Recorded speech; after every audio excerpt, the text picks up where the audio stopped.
bum bum bum bum bum bum bum bum bum bum bum bum bum bum bum bum bum bum bum ba-da-da-dum bum bum ba-da-ba-ba-dum rum bum bum bum bum bum bum bum bum bum bum ba-dum bum bum bum bum bum bum ba-da-da-dum bum bum ba-dum ba-ba-dum.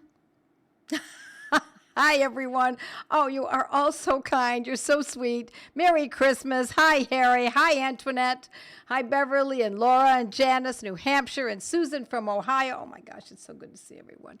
It is the time to be joyous, isn't it? It's a great time of the year. It's the most wonderful time of the year. So it's great to see blessings to you this season. Kim from Oregon. Hi, Karen. Hi, everyone from South Dakota and New Hampshire. I love to hear where you're from. Edmonton. Hello, Canadian friends. Oklahoma. Angela, hi. Wonderful to see everyone. Tampa. That's Janet. Great to see you. Blessings from Yorktown, Virginia. Yeah, it's pretty snowy here. I'm up north, and it's pretty snowy and blowy, and it's a beautiful thing. Merry Christmas from Arizona, Conchetta. You know Conchetta, I had an aunt Conchetta. I love that name. It's a great name. Hi, Donna. Merry Christmas. Hi. Now, they're not new glasses. It's the same. You know, I just get these glasses from 5 and 10 stores. Are there such things as 5 and 10 stores still remaining in this world?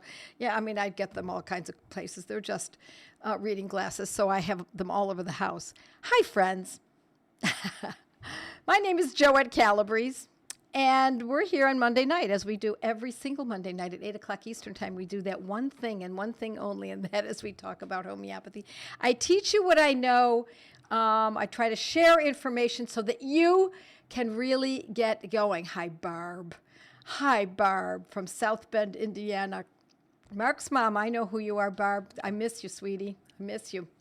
And so that's what I do. For those of you who don't know me, for those who do know me, hi, friends. It's great to see you all. It's wonderful. Good sound here. Thank you for letting me know, because our sound is often an issue.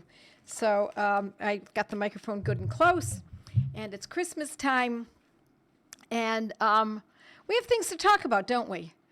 I know my demographics here pretty much. The median age, I believe, is somewhere between, is women generally, even though, hi, Harry, I know you're here, is anywhere between 35 or 40 plus. The median age, I think, is someplace around 45 years old. And so maybe you don't have bursitis yet, but I've started to get a little bursitis, or I thought it was bursitis. And then I did a little more work on it and said, no, I think this is different than bursitis. But first, I'm going to talk about bursitis, and then I'm going to talk about what I think that I've got, and a couple different ways to look at it that might help you. Okay, so bursitis can be made worse. You know, bursitis is the bursa of the area around a joint, and it can get inflamed. And cold weather can inflame it. Foods that we eat can inflame it. Certainly age is, it occurs more often as we age. It can be around the knees and the elbows or the shoulders. Most common is I believe the most common are the knees and the elbows. But we also see it in other parts of the body as well. Any place there's a bursa, and bursas are all at the joints. So it's a little sac of fluid, and it gets inflamed, and it can be from repetitive use, like elbow, tennis elbow, golfer's elbow, not gophers, golfer's elbow, that old joke. It can be an inflamed knee. It can be ankles. It can be really pretty much anywhere. And so I think it's a good time to talk about it for two reasons. One is the cold weather. Cold weather can inflame the bursa, the joints, which would be more arthritic, and then but also it's the holidays. It's Christmas. Hanukkah, I think, just started too. Happy Hanukkah to those who celebrate Hanukkah. Happy Advent to my Christian friends. Happy New Year after that. And so what we eat, what we're exposed to, more often than not, this is the way I see it, something from the outside is coming in that is causing a little trouble. So it can be from competitive movement, such as golfer's elbow, tennis elbow, wrist and fingers that can be painful from overusing them, using a mouse all day long. I do it all day long. I'm constantly writing. And so it's for writers. It's for those who are IT workers. All of those people are susceptible, but also athletes, so it could be a younger person as well. So I can go into my repertory. This is, of course, Robin Murphy's Meta Repertory, 4th edition. And I can look up what part of the body is the problem. I can look up joints. I can look up inflammation of the certain area. So I'm looking up elbow in particular. Why? Because that's my problem right now. I have an inflamed elbow. Never had it before. New for me. Sometimes my knees ache a little bit, but I notice this happens when I eat the wrong foods. Now, I don't eat grains. I completely eschew all grains. Am I saying that once in a while I don't have a piece of my daughter-in-law's sourdough bread? No, I will have a piece of my daughter's sourdough bread that she's made from scratch. But as a daily fare, as a weekly fare, no, I don't eat grains. But I do think that one of my problems is that I'm using this, I'm at my laptop, my desktop, all day long. And I'm writing, constantly working that. And I've been eating a lot of dairy. Now, I think dairy is a great food, but not if it causes trouble. So that's something we have to kind of look at, because I think the numbers are something like 65 to 70% of the American population has an intolerance to dairy. And it shows up in different ways. It could be the skin, it could be the gut, it could be anxiety, it could be fatigue, it could be bloating, could be joints, the bursa, all kinds of areas. So even though I'm talking about this as a winter issue, we do have to consider it's more than just winter. It is also what we're eating, and the cold weather can instigate it and make it much, much worse. So the first medicine I think of for bursitis, which is the most common, I'm going to give these to you actually in alphabetical order. I think I've put them in alphabetical order. The first one is arnica. And the reason I like to start with arnica is because it's such a commonly used medicine. Arnica is a great remedy for pain, but particularly if the pain is as a result of an injury. So if somebody fell on their elbow or their knee or their hip or whatever, even if it was months ago, that maybe that injury has not resolved, or it's coming back up again because it was never completely finished. And now the person's eating a lot of grains. They're having bagels, or they're making cookies, or they're in a cookie exchange, or that all of this time of the year can instigate it. Now, arnica, we don't think of arnica necessarily as a remedy that's specific for when we have an inflammation such as this related to cold, but it is something that's related to pain from an old injury or old trauma. So I want you to remember arnica. It is also a medicine that you don't necessarily must have an injury or a trauma to use it. It can just be used as a great pain remedy. And so people are going to ask me what potency, and I'm going to tell you, my friends, I generally use 30s or 200s. And I use them, if it's bad enough, we use it every 15 minutes for 1 hour, and after that, maybe every few hours, and see how it goes for a day or so. If it resolves, then we know we stop. And this is going to be true for all the remedies I'm going to be talking about tonight. If it's better, we halt. If it needs to carry on further because it's partially worked on and we need to go a little bit further, then we carry on a little bit further. If something gets worse, maybe not your elbow or your knee, which is what you were treating, but instead now let's say, I don't know, your eye starts to twitch. It's likely not the right medicine if you're not getting results, and that happens. So those are kind of very skeletal ways to consider looking at this, okay? The next remedy I like to think about is apis. And actually, if it was in alphabetical order, apis would have been first. Apis mellifica, and that is when there is, on the joint, there is swelling that is hot and kind of boggy. So if it was on the wrist, this would all be kind of boggy and swollen and red and perhaps even a stinging pain. And again, if that were it, I would use, if I thought that was it, I would use Apis 30 or 200 every 15 minutes for 1 hour and then back off to maybe every 2 or 3 hours, depending on the severity. Now, if it's a mild version, my friends, I don't know if I would use it every 15 minutes. I think that's just, it might be a little bit overkill. But I hope you get the feel for how often you use these medicines. The next one is Bellis. Bellis paranis, Bellis, B-E-L-L-I-S, not belladonna, even though some people spell it B-E-L-L as an abbreviation. It is Bellis paranis, and that is when there's an inflammation from a previous injury. Bellis is keenly connected, my friends, to arnica, very similar remedies. But the difference is it also can be used for repeated strains. Now, if we're looking at the elbow or the wrist or the elbow and arthritis or bursitis, then we're going to be considering certainly going to be considering that as a place where there is a repeated strain, because that's what's being used on a day-to-day basis. Then I'm going through these quickly because I want to get to something else. Bryonia, that's for pain and swelling of the elbow that is worse from movement. Staying like this is not painful, but once we start moving, that's when it hurts. That is bryonia, 30 or 200, remember. Now, if it's not very severe, my friends, it's not a big deal. It's a little annoying. I would not use it every 15 minutes for the first hour, and then every hour or so after that. I would use it just twice daily. We always are trying to be conservative with homeopathy. Often less is better. Sometimes more is better, but if we're not so sure, be a little more on the conservative side for any of these. Okay, the next one is Rhus tox. Now, that's the one that I figured would be useful to me because I was so certain that this was bursitis. I used Rhus tox, and that has pain and stiffness.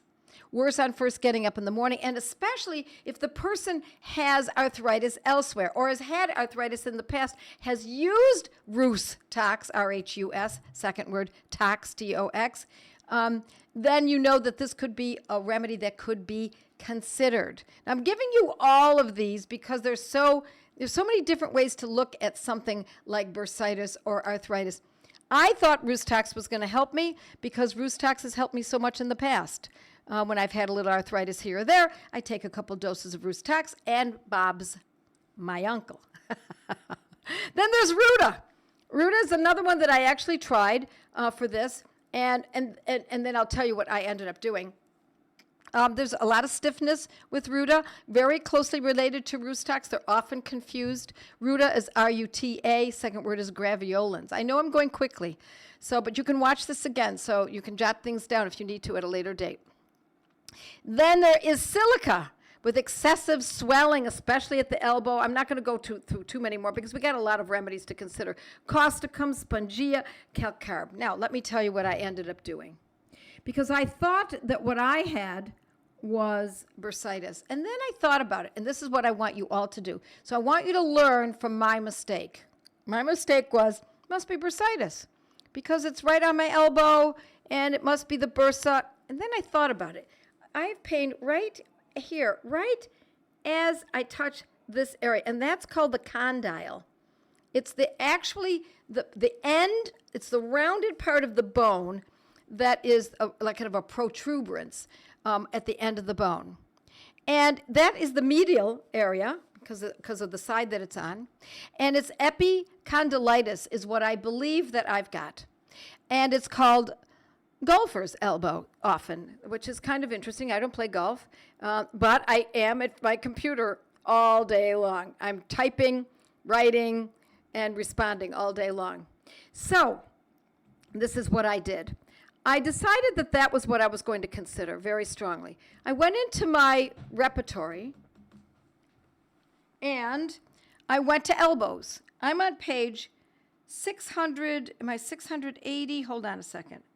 No, 681 for anyone who has the Meta Repertory by Robin Murphy. You can follow along with me. Page 681, under elbow. And I looked under inflammation, because that's kind of what it is. And I have to tell you, I find that I don't like the word inflammation very much, because I think it's overgeneralized.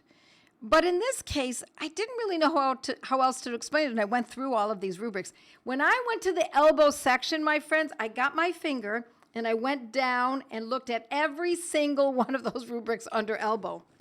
Not that many. It's not a big deal. And I'm learning a lot as I'm going along, but I wanted to make sure that I really tightened it up and I was sure.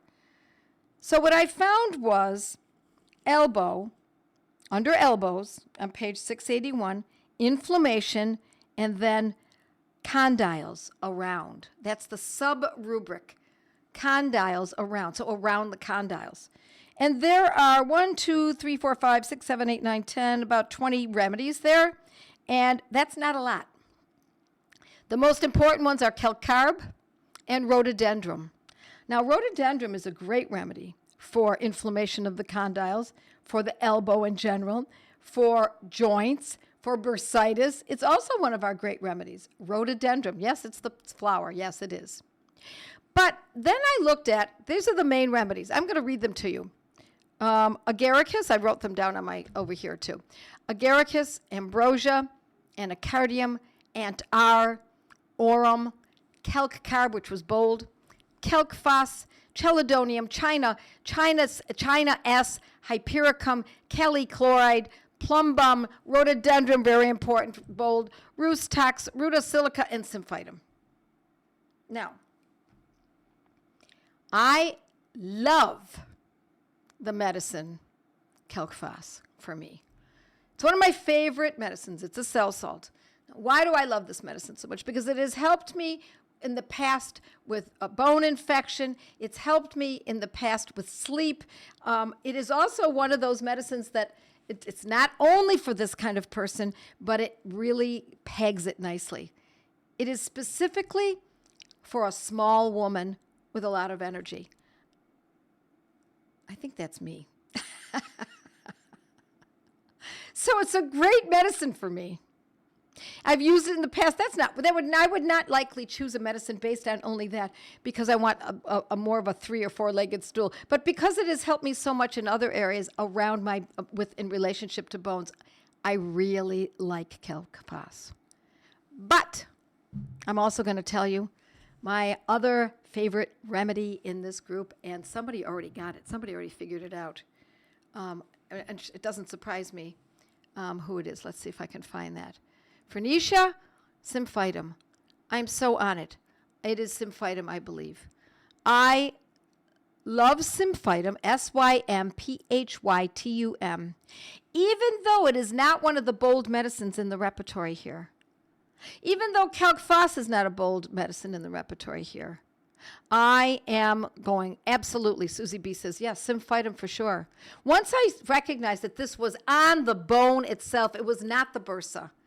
And why didn't I know this? Let me just parenthetically tell you, why didn't I know this? Because I didn't want to pay attention.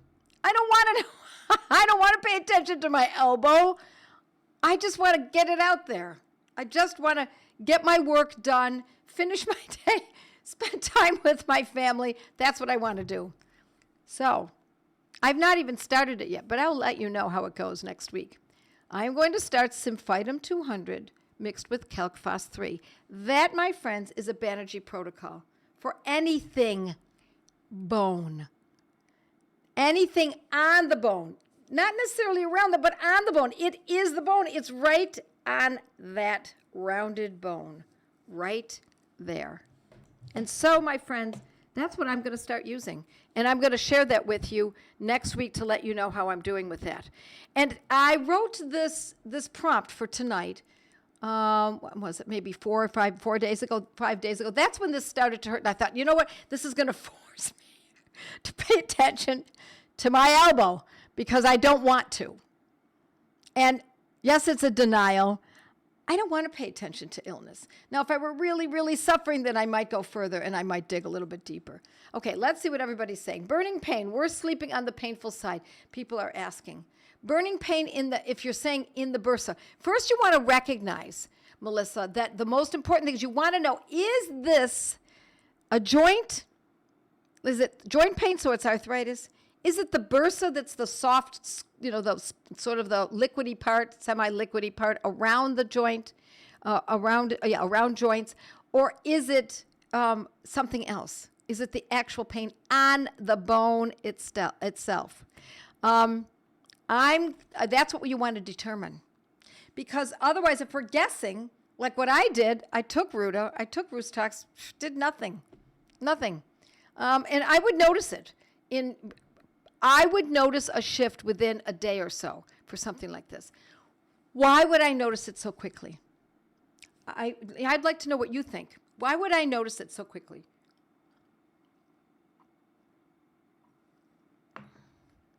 Let's see what you think, friends. What are your thoughts? 2 days says, okay, 2 times per day. Yeah, I'm going to take it twice daily, 12 hours apart. Yeah.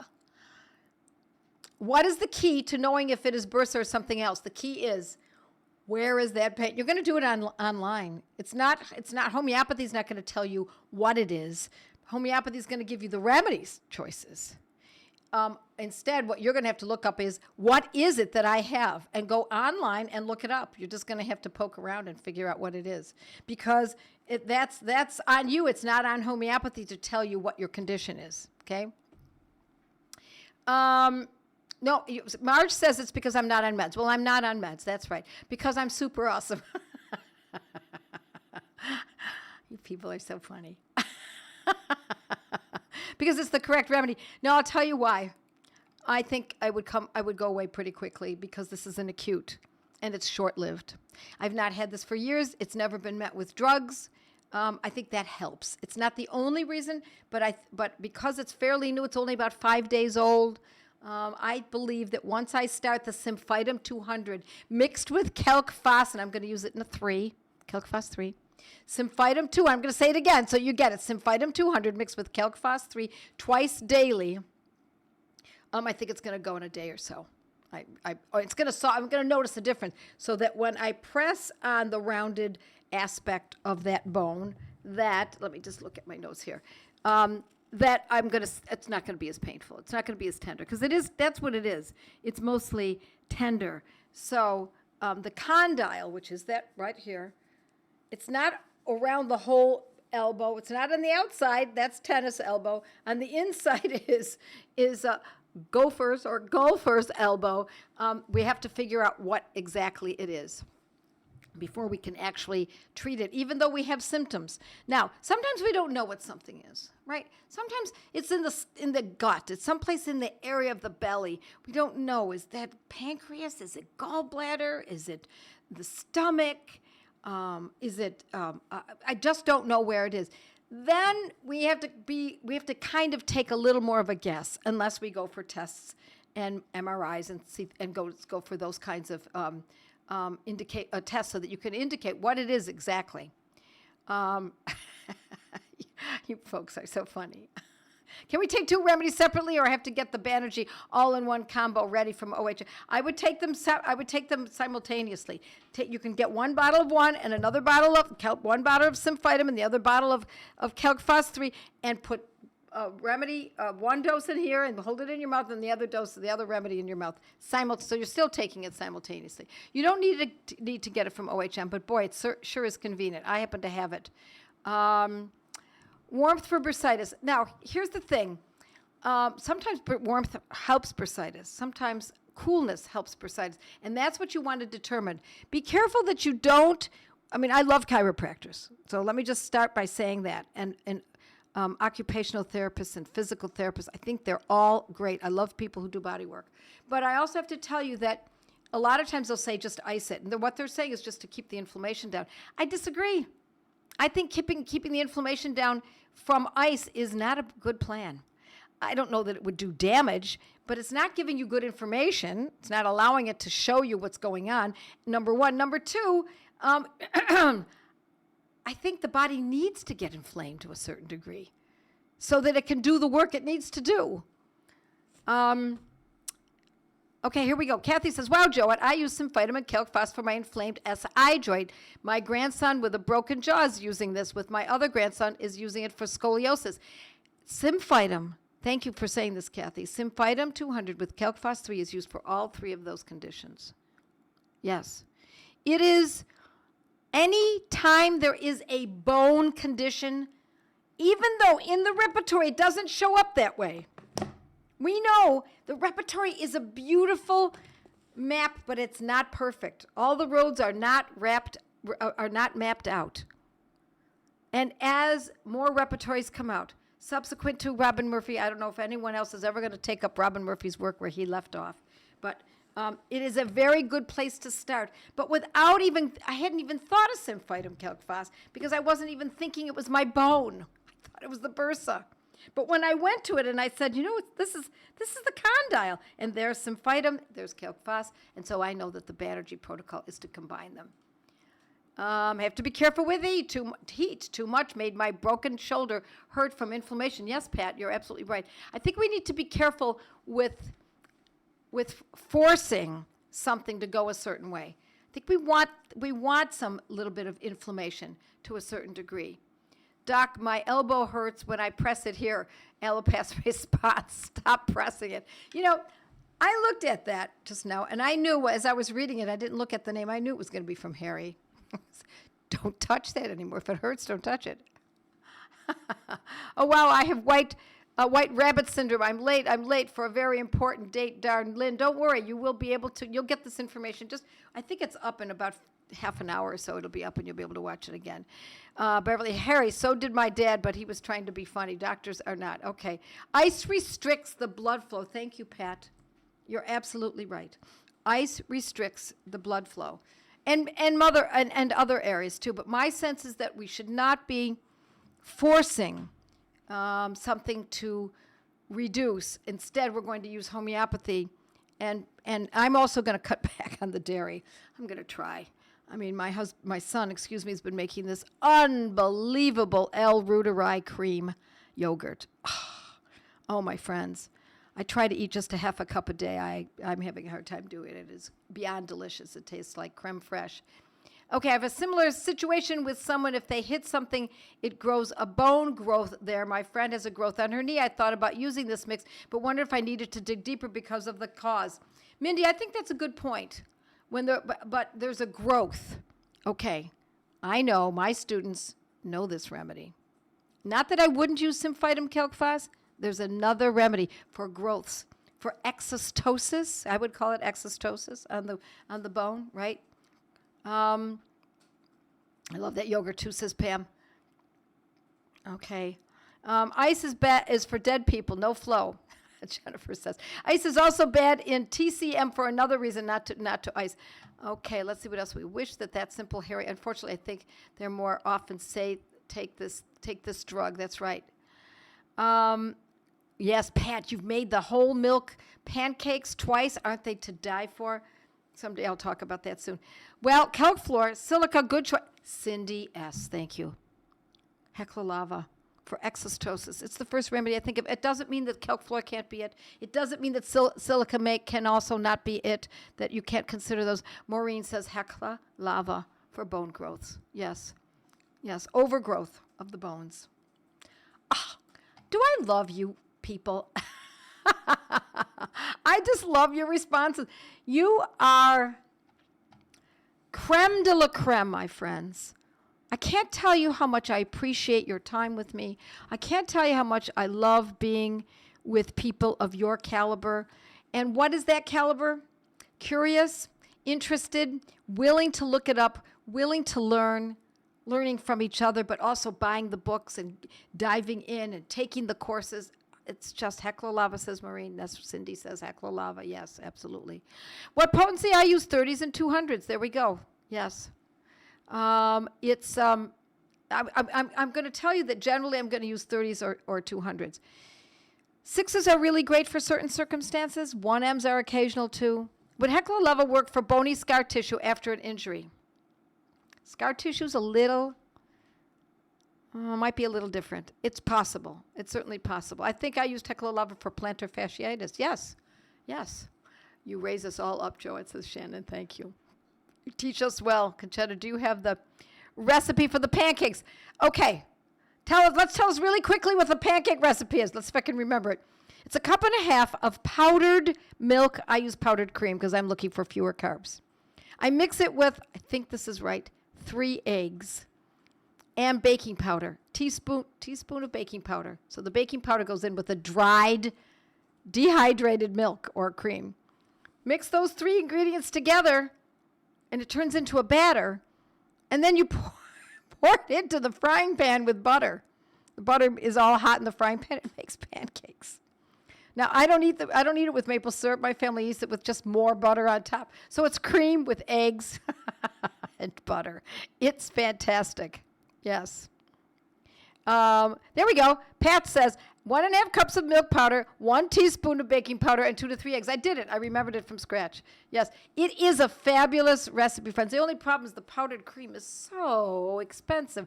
I get it on Amazon. I haven't found it at Whole Foods yet. I will probably find it one of these days. But would you use it for bone growth under the knees? Osgood Slatters. But my 70-year-old brother has had it recur after surgical removal. So when it is a bone growth, my friends, I automatically think of Hecla lava. Would Hecla lava help a bone spur? Hecla lava, bone spur. Yes, I need maple syrup. Sorry, says Pat. Oh, well, Donna, you're going to love this recipe. And the beauty is that the ingredients are always there. You just keep them at home. All right, my friends, it is 8:31. I'm going to go to my Mighties. And stay with me, Mighties, and we can talk some more, and I'll answer some more questions.